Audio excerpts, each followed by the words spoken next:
अदाकार शकील अहमद या शकील यूसुफ का असल नाम यूसुफ कमाल था, जो शकील यूसुफ या शकील अहमद के नाम से मशहूर हुए। वो 29 मई 1938 को भोपाल में पैदा हुए। उन्होंने इब्तदाई तालीम अंग्रेज़ी स्कूल से हासिल की। शकील यूसुफ की उम्र 14 साल तक थी जब उनके वालिदैन ने पाकिस्तान हिजरत की और शकील अहमद ने अपनी आला तालीम कराची से हासिल की। तुम्हें हर खुफिया बात की खबर है? मैं समझा नहीं चौधरी साहब, क्या मैं सही सुन रहा हूँ? दरअसल बात यह है महबूब भाई कि मैं इसलिए खड़ा हुआ था कि बशीर अहमद और अमानुल्लाह के खिलाफ आप नहीं जीत सकते हैं, मैं जीत सकता हूँ। और अब वो दोनों मेरे हक में बैठ गए हैं, और अब आखिरी दिन मैं आपके हक में बैठ जाऊंगा। और अगर आप बैठने भूल गए तो? मैं याद दिला दूंगी इनको।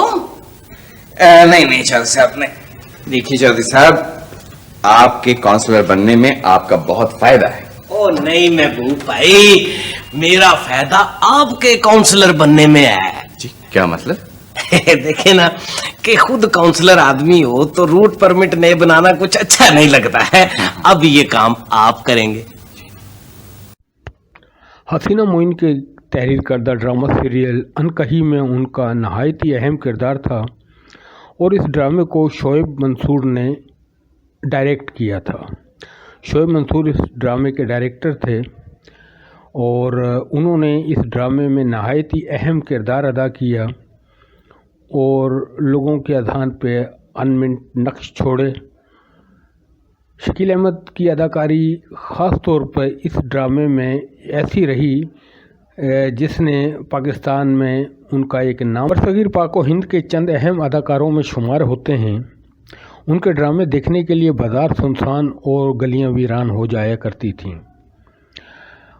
उन्होंने जो सुपरहिट ड्रामे किए हैं उनमें अनकही, जिसमें उन्होंने तैमूर अहमद का उम्दा किरदार अदा किया। इसके अलावा आंगन टेढ़ा में महबूब अहमद का शानदार किरदार अदा किया, जो आज भी लोगों के अज़हान में मौजूद है। होता था कि हम मौसमों को उनके मिजाज से पहचानते थे। जी हाँ, इंसान अपने अतराफ की चीजों को अपनी कैफियत के हिसाब से कबूल करता है। तैमूर, मैं काफी दिनों से तुमसे एक बात कहना चाह रहा हूं। कहिए अंकल, जरूर कहिए। मुझे यूँ लगता है जैसे हम उम्र भर की बात नहीं तो उससे कह सुन चुके हैं और अब वो खाली बैठे हों। तैमूर, मैं ये कहना चाह रहा था कि जिंदगी को एक मकाम पर ठहरा लेना अच्छी बात नहीं है। जिंदगी तो कारवां की तरह आगे बढ़ती है। जिंदगी ठहर नहीं सकती। हम चाहे उसे जंजीरें बांध कर ठहराना चाहें। आज हम यहां हैं, अगले लम्हे हम किसी दूसरे आसमान के नीचे होंगे। जी, मैं जानता हूं। जब तुम वक्त को रोक नहीं सकते क्योंकि ये तुम्हारे इख्तियार में नहीं है, तो ये तो कर सकते हो कि वक्त को जाए ना होने दो। तुम इसे जाए कर रहे हो। नहीं अंकल, मेरा ख्याल है कि मैं वक्त को जाया नहीं कर रहा, बल्कि वक्त ने मुझे जाया किया है। तैमूर, जो गुजर चुका वो गुजर चुका। मैं चाहता हूं कि आने वाले लम्हों में से तुम अपने लिए कुछ ले लो तो बड़ा अच्छा। और आपको माजी के साइने में तनाक कैद रहेंगे तो? इस उम्र में यह कैद भी गनीमत है। तैमूर, मुझ में बहुत सी बुराइयां हैं, मगर मैं खुद गलत इंसान नहीं। तुम मुझे उतने ही अजीज हो जितने अबीर। इन पिछले 3 वर्षों में तुमने जैसी मोहब्बत की आबरू रखी है, शायद ही कोई और रख पाता। लेकिन बेटे, मैं जानता हूं कि इंसान के हौसले को उतना ही आजमाना चाहिए जितना उसमें हौसला हो। इंसान को बुत बनाकर किसी ऊंचे चबूतरे पर बिठा देना उसकी इज्जत अफजाई नहीं, उसके साथ जुल्म है। जी, समझ भी रहा हूं और ये बात समझना मुश्किल भी है। वैसे सना अच्छी लड़की है। ये बड़ी अजीब बात कही आपने। उन्होंने उन्होंने बहुत सी फिल्मों में भी काम किया, लेकिन ज़्यादातर फिल्में उनकी फ्लॉप रहीं। उनकी सिर्फ एक फिल्म दिल मेरा धड़कन तेरी कामयाब साबित हो सकी। अलबत्ता पाकिस्तान टेलीविज़न के ड्रामों में, ख़ास तौर पे आंगन टेढ़ा में, उन्होंने सलीम नासिर और बुशरा अंसारी से उनके मुकालमे एक शानदार तारीख़ हैं जो फरामोश नहीं की जा सकती। ये ड्रामा बहुत मशहूर हुआ और ये ड्रामा पाकिस्तान टेलीविज़न की तारीख साज ड्रामा साबित हुआ। कितना फर्क है हम दोनों में अकबर। अच्छा, मैं जाता हूँ, मोहल्ले में किसी पेइंग गेस्ट की बात करता हूँ। अभी मैंने कह दिया कि मैं डॉक्टर लतीफ़ से इलाज नहीं करवाऊंगा। वैसे भी मेरी तबीयत ठीक है। तुम कैसी बातें करते हो? डॉक्टर लतीफ के हाथ में शिफा है। ओ भाई, तुम नहीं जानती, मैं डॉक्टर लतीफ़ को बहुत अच्छी तरह जानता हूँ। तकरीबन 40 साल पहले जानवरों के डॉक्टर थे। याद नहीं है तुम्हें? अम्मा जान को उन्होंने 10 मिनट में ठीक कर दिया था एक दफा। तभी तो कह रहा हूँ कि जानवरों के डॉक्टर थे। ओहो भाई, उनके पास डिग्री नहीं है।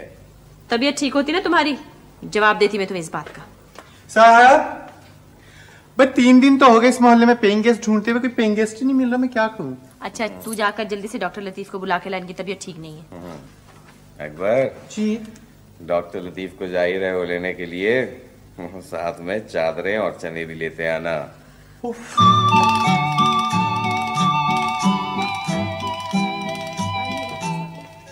किधर है पेशेंट, किधर है?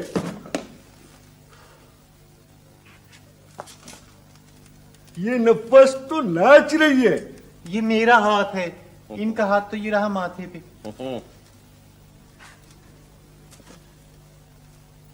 डूब रही है। क्या कह रहे हैं डॉक्टर साहब? अपनी किस्मत बता रहे हैं।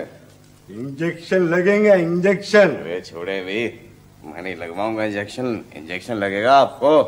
डॉक्टर साहब, इन्होंने कभी इंजेक्शन नहीं लगवाया। डॉक्टर साहब, ये बेगम साहब के बाद इंजेक्शन ही से डरते हैं। मगर ये मर्ज के लिए इंजेक्शन बहुत जरूरी है। क्या मर्ज है? ये आपको क्या बताऊं, इनके वालिद होते तो उनको बता देता। ये ही बड़ी मुश्किल से हैं। अब इनके वालिद कहाँ से आएंगे बेचारे?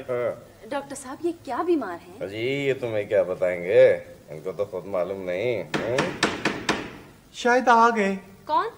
मलिकुल मौत।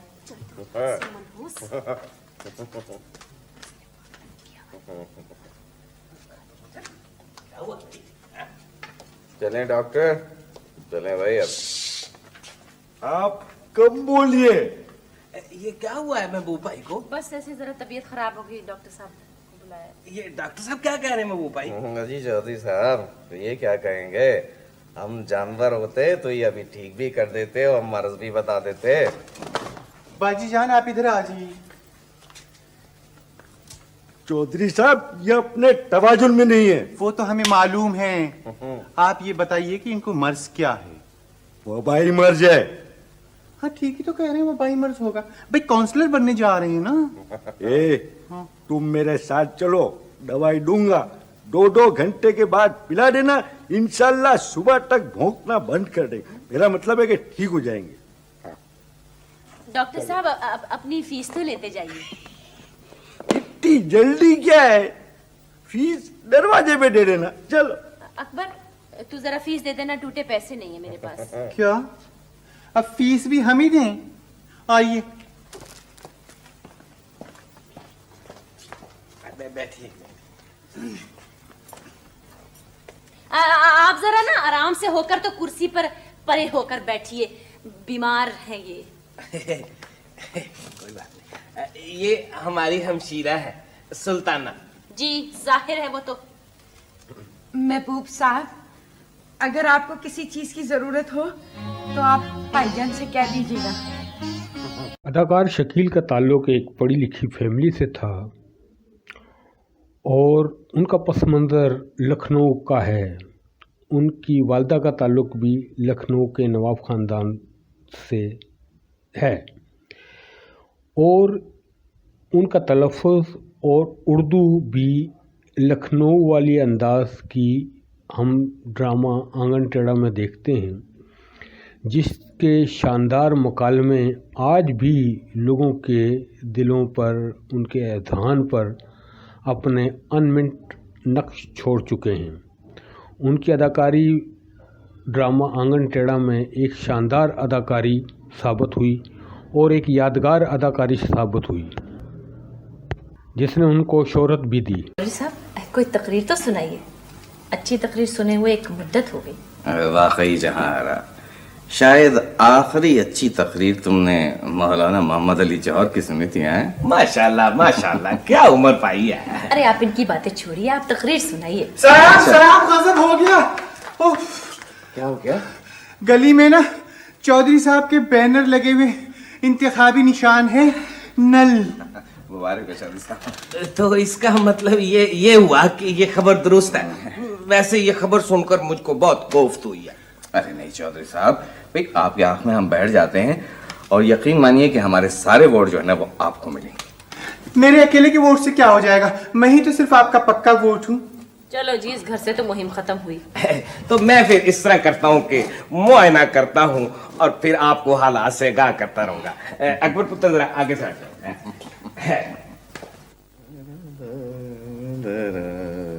साहब, आप पहले किस महकमे में मुलाजिम थे? वही अकबर, हम महकमा मासूमियात में थे। वहाँ क्या करते थे?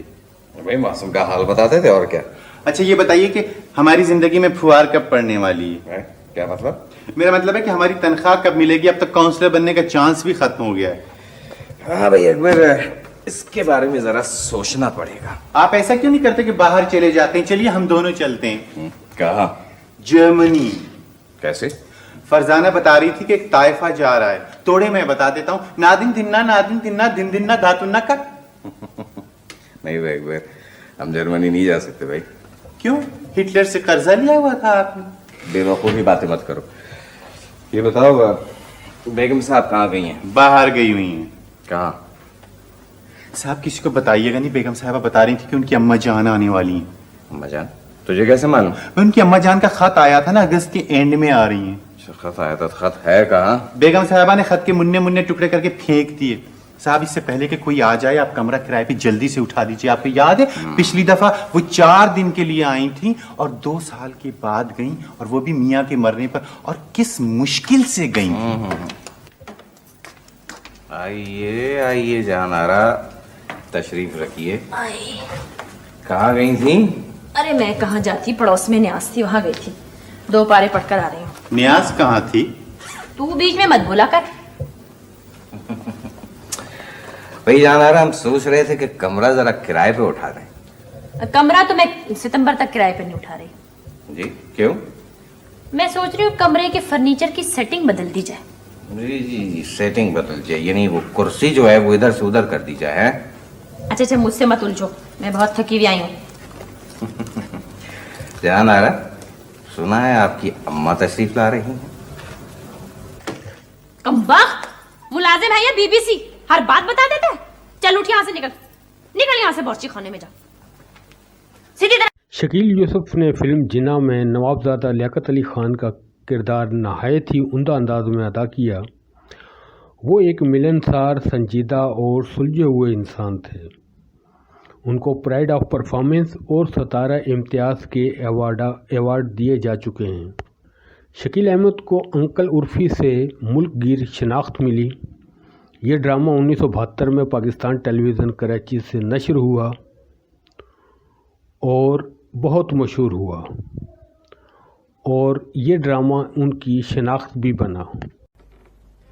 मैं डर रही थी कि कहीं आप सो न जाएं। क्यों? मुझे आपसे इतनी बातें करनी है कि रात भी खत्म हो जाएगी और दिन भी खत्म हो जाएगा। इस वक्त? और किस वक्त? अभी तो मैंने आपको अपने बारे में कुछ बताया ही नहीं, और नहीं आपसे कुछ पूछा।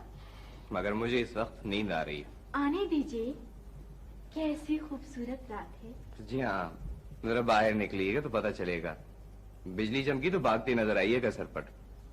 आप तो होंगे।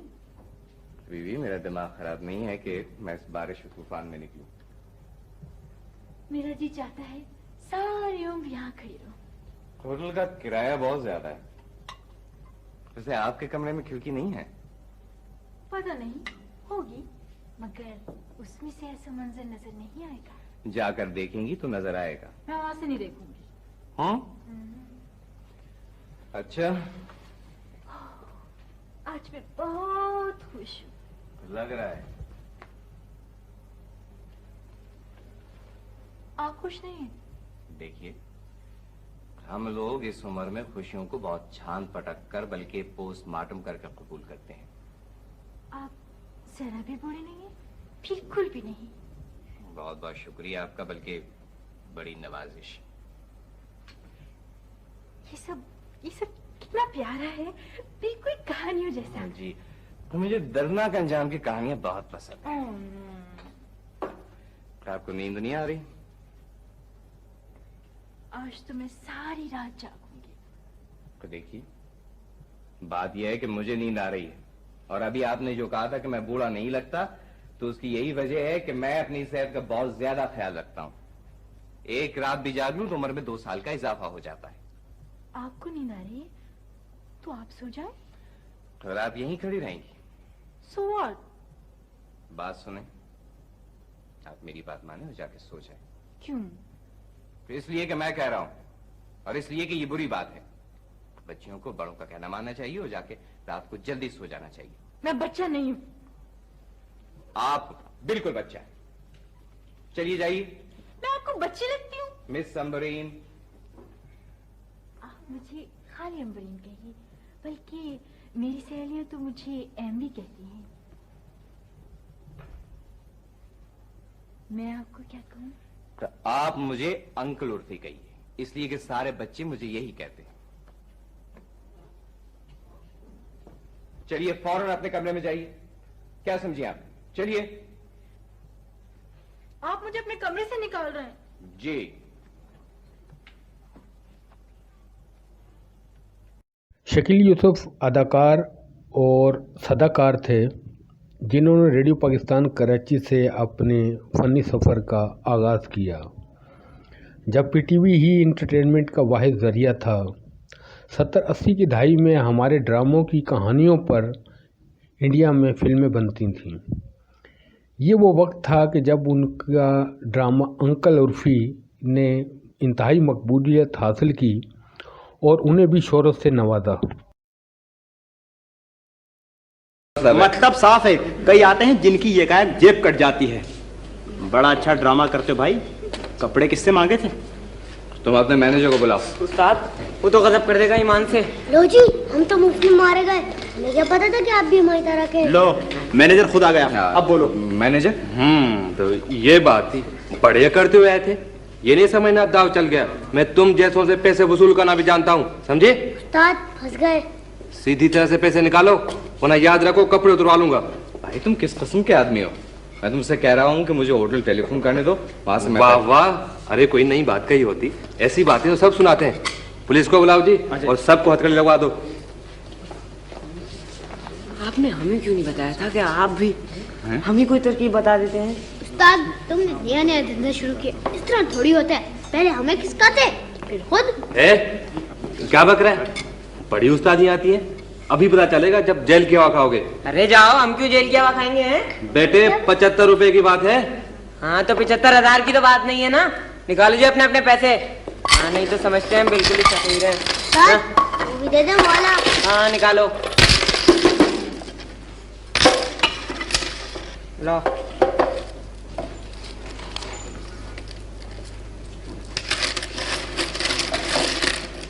लो, गिन लो। तुम भी क्या याद करोगे, किसी रईस से पाला पड़ाता है।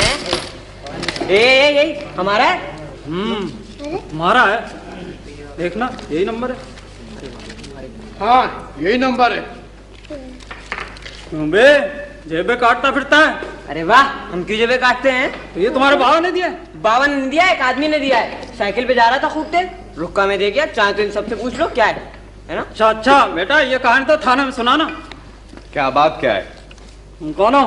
हुजूर ये सरगना मालूम होता है, यही लाया था बच्चों को यहाँ पर, और खाना खाने के बाद कहने लगा जेब कट गई। अच्छा ये बात है, कोई बड़ा फड्डा मालूम होता है। क्या फड्डा मालूम होता है? बात करते वक्त अपना लहजा दुरुस्त करो, समझे? जी मैं हर लहजे में बात कर सकता हूँ, समझे तुम? चलो उस्ताद भाग लो। क्या? फंस जाएंगे ईमान से। अगर एक दफा भी थाने में चले गए तो सारी उम्र जाते रहेंगे। फूट लो। आप लोग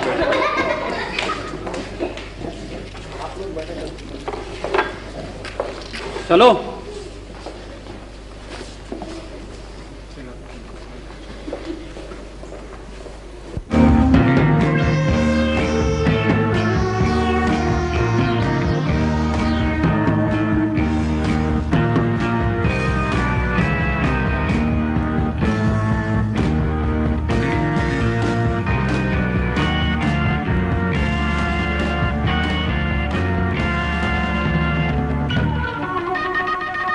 अदाकार शकील के जो ड्रामे मशहूर हुए उनमें उड़ान, धूप में सावन, फिर कब मिलोगे, आंगन टेढ़ा और अंकल उर्फी शामिल हैं। अंकल उर्फी की वजह से उन्हें मुल्क गिर शोहरत मिली और उनका नाम और मकाम मुतय्यन हुआ। वो पाकिस्तान के सफ़े अव्वल के अदाकार शुमार होने लगे और तेज़ी से तरक्की उनका मुकद्दर बनी। हमारी हर फिल्म में हीरो हीरोइन सड़कों पे गाते फिरते, तो उनको तो जनाब किसी ने आज तक नहीं पकड़ा। यकीन मानिए उनमें तो बाज इस काबिल होते हैं कि उन्हें मुस्तकिल पकड़ लिया जाए। आप चुप रहिए, देखो दुरुस्त हो जाओ वरना इतनी मार पड़ेगी, इतनी मार। ऊपर से झूठ भी बोलते हो। बंद करो जी से। क्यों बंद करो जी? इसका कसूर क्या है? आपकी राय मांगी है मैंने। चलिए नहीं मांगी, मगर ये कि इस गरीब का कसूर क्या है? सिर्फ ये कि पीकर सड़क पे गा रहा था। ये कसूर नहीं है, कानून में है। जी होगा होगा, आप तो बहुत जल्दी बरहम हो जाते हैं। तो मैं सिर्फ ये मालूम करना चाह रहा था कि आप उन सब लोगों को पकड़ लेते हैं जो पीते हैं या पीकर सड़क पे गाते हैं, या अंग्रेजी उर्दू का फर्क है कोई? देखिए, जिन बातों को आप नहीं समझते उसमें दखल देने की बिल्कुल कोशिश मत करें। ले जाओ जी से। काम करे ना काज मुफ्त की चढ़ा के दूसरों को परेशान करता है। इन्हें भी ले जाओ। जी मुझे? जी। आपके अलावा यहाँ कौन है?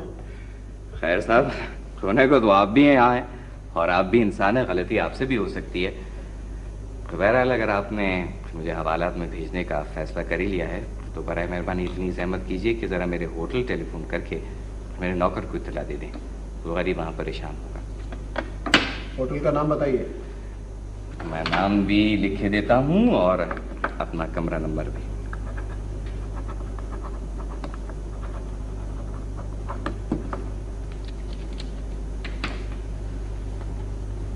आप यहाँ ठहरे हुए हैं? जी, इत्तेफाक से यहाँ आदमी ही ठहरते हैं। अच्छा।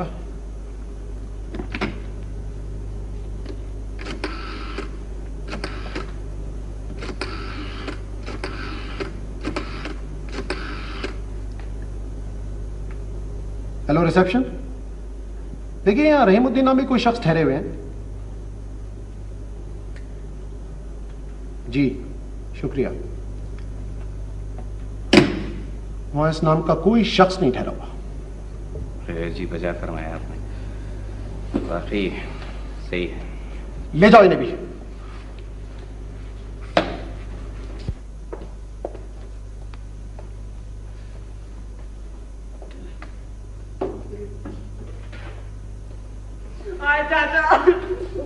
चाचा क्या बात है? अपने चाचा से मिलना है जी। किससे मिलना? अपने चाचा से। सिपाही अल्लाह आपका भला करे, मुझे मेरे चाचा से मिला दे। मेरा तो सारी दुनिया में चाचा के अलावा कोई क्या बात? क्या हो गया इसके साथ? खो गया? क्या हो गया? कोने क्या बंद कर दिया होते वहां अंदर इन्होंने। वो तेरा चाचा है जो? हाँ वो मेरा चाचा इकलौता चाचा। सिपाही जी मुझे मेरे चाचा से मिलने। अच्छा रो मत रो मत। मिला दो जाके चाचा से। जाओ मिल लो, जाओ। अदाकार शकील ग्रेजुएशन मुकम्मल करने के बाद एक एडवर्टाइजमेंट कंपनी में मुलाजमत करने लगे और इब्तदा में उन्होंने फिल्मों से अपने काम का आगाज़ किया। 25 मार्च 1966 को शकील अहमद की पहली फिल्म रिलीज़ हुई जिसका नाम होनहार था। फिल्म होनहार में वहीद मुराद के छोटे भाई का किरदार अदा किया और एक उम्दा अदाकारी नज़र आती है। ये फिल्म फ्लॉप हुई और उसके बाद उन्होंने ड्रामा आंगन टेढ़ा में एक अहम किरदार अदा किया महबूब अहमद का, जिसने उनको लाजवाल शोहरत से नवाजा। यानी अपनी 25 साल सरकारी नौकरी में मैंने इतना पैसा नहीं कमाया जितना वो अमानुल्लाह मुझे तोहफे में देने आया था। और वो भी बेईमानी का पैसा। हाँ हाँ, तुम क्यों लेने लगे बेईमानी का पैसा? तुम्हारे जद्दे अमजद तो ईमानदारों के कमिश्नर थे। मुझे मत सुनाया करो बेवकूफी के किस्से। तो जान आ रहा, मैंने जिंदगी में कभी बेईमानी नहीं की। महकमा मौसमियात में क्या बेईमानी करते तुम? मौसम का हाल बदलना तुम्हारे बस में होता तो शायद कुछ कमा भी लेते। अच्छा ठीक है, सीते वक्त कम बोला करो, वरना पिछले साल कितना कुर्ते की आस्तीन में अंगूठा सी दोगे। नजर भी तो कमजोर हो गई। हाँ भाई, नजर तो हमारी भी कमजोर हो गई है। कमजोर और खराब में बहुत फर्क है महबूब अहमद। तुम्हारी नजर खराब हो गई है, और वो भी दूर की। उसके लिए चश्मे की जरूरत नहीं है। ठीक है जान आ रहा, नोट कर लो तुम, अच्छी तरह नोट कर लो कि इस दफा झगड़ा तुम शुरू कर रही हो। तुमसे झगड़ा करके मैं बेचारी कहाँ जाऊंगी? तुम कम से कम पड़ोस में तो जा सकते हो। अरे छोड़ो, तुम्हें मालूम है कि वो अमानुल्लाह क्या कह रहा था? मुझसे कहने लगा कि आप 50,000 रुपए ले लें और चौधरी के खिलाफ लड़ें। कुश्ती लड़ने को तो नहीं कह रहा था। काउंसलर का इंतखाब लड़ना क्या मुश्किल है? कोई भी लड़ सकता है। तो तुम चाहती हो कि मैं वो 50,000 रुपए ले लूं? कौन नहीं चाहेगा है? लेकिन तुम चौधरी के खिलाफ कभी भी नहीं लड़ोगे। तो ठीक कहती हो। अरे भाई, आखिर शराफत भी कोई चीज होती है कि नहीं? शरीफ नहीं हो महबूब अहमद, इसीलिए नहीं लड़ोगे। ध्यान आ रहा। तुम्हें याद है कि हमने शादी के दिन तुमसे एक वादा किया था? मुझे कम शादी याद नहीं, वादा क्या याद रहा होगा? अब तुम्हारे वादे जमा करती तो बक्सा भर चुका होता। कुछ याद नहीं है? सिर्फ इतना याद है, मामू ने कहा लड़का CSP है और खुश शक्ल है। ये काफी नहीं है? DSP और बदशक्ल होता तो बेहतर था। फिल्म प्रोड्यूसर और डायरेक्टर एहसन यूसुफ ने शकील का नाम उनको दिया और उनका नाम बदल दिया, जबकि वो उनका असल नाम यूसुफ कमाल था। उन्होंने फिल्म जोश इंतकाम, जिंदगी, जीदार और ज़ेर इश्क में नुमाया काम किया, लेकिन उनकी असल पहचान उनके ड्रामे बने जो PTV से नशर किए गए और इस कदर मकबूलियत हासिल की कि गली मोहल्ले सुनसान हो जाते थे और लोगों की दिलचस्पी बहुत ज़्यादा इन ड्रामों में थी। इसी वजह से उनको मुल्क गिर शोहरत मिली और वो तेज़ी से मकबूल होते चले गए। आप तो खुद सरकारी अफसर रह चुके हैं, जरा बात को समझने की कोशिश करें। वैसे मुमकिन है कि हम आपको बेहतर तौर पर ना समझा पा रहे हैं, लेकिन साहब आपका काउंसलर बनना बहुत जरूरी है। अच्छा, अब चौधरी साहब के पास तो पहले से बहुत कुछ है, अब काउंसलर भी बन जाएंगे। अरे उनकी तो पहले ही बसें चल रही हैं, अगर काउंसलर बन गए तो जहाज चलने लगेंगे। देखिए किबला, चौधरी साहब हैं जमींदार आदमी, बहुत नेक, बहुत दोस्त नवाज। और काउंसलर बनने की बात तो काउंसलर भाई आप बन सकते हैं, मैं बन सकता हूँ, चौधरी साहब बन सकते हैं। मकसद तो महल्ले की खिदमत करना है ना। अरे साहब, आप बहुत सीधे आदमी हैं। अरे साहब, महल्ले के साथ साथ अपनी खिदमत भी तो होती है। वैसे भी आपके माली हालात ठीक नहीं है। जब बागीचा ही नहीं रहा तो माली हालात कैसे ठीक रह सकते हैं? वो चाय बेगम साहब ने लॉकअप में बंद की थी। नहीं साहब, कोई बात नहीं, कोई बात नहीं, कोई बात हम फिर हाजिर होंगे। लेकिन आप हमारी बातों पर जरा गौर फरमाएं और महल्ले की सियासत को समझने की कोशिश करें। जी, आप हमको गलत नहीं समझें। जब आप हैं ही गलत तो हम क्या समझेंगे?